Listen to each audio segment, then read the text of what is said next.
అందరికీ నా హృదయపూర్వక నమస్కారం.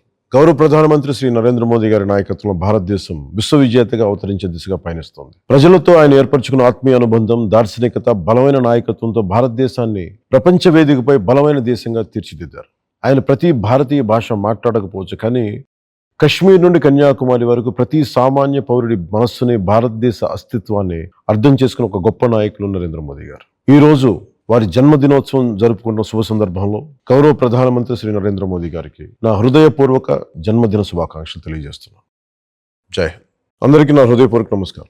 గౌరవ ప్రధానమంత్రి శ్రీ నరేంద్ర మోదీ గారి నాయకత్వంలో భారతదేశం విశ్వవిజేతగా అవతరించే దిశగా పయనిస్తోంది. ప్రజలతో ఆయన ఏర్పరచుకున్న ఆత్మీయ అనుబంధం, దార్శనికత, బలమైన నాయకత్వంతో భారతదేశాన్ని ప్రపంచ వేదికపై బలమైన దేశంగా తీర్చిదిద్దారు.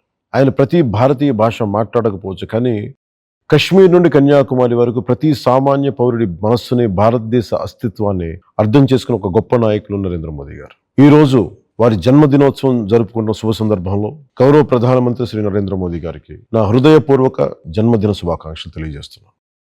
జై హింద్.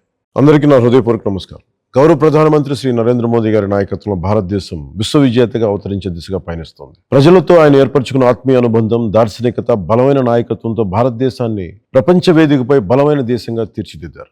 ఆయన ప్రతి భారతీయ భాష మాట్లాడకపోవచ్చు, కానీ కశ్మీర్ నుండి కన్యాకుమారి వరకు ప్రతి సామాన్య పౌరుడి మనస్సుని, భారతదేశ అస్తిత్వాన్ని అర్థం చేసుకున్న ఒక గొప్ప నాయకులు నరేంద్ర మోదీ గారు. ఈ రోజు వారి జన్మదినోత్సవం జరుపుకున్న శుభ సందర్భంలో గౌరవ ప్రధానమంత్రి శ్రీ నరేంద్ర మోదీ గారికి నా హృదయపూర్వక జన్మదిన శుభాకాంక్షలు తెలియజేస్తున్నాను.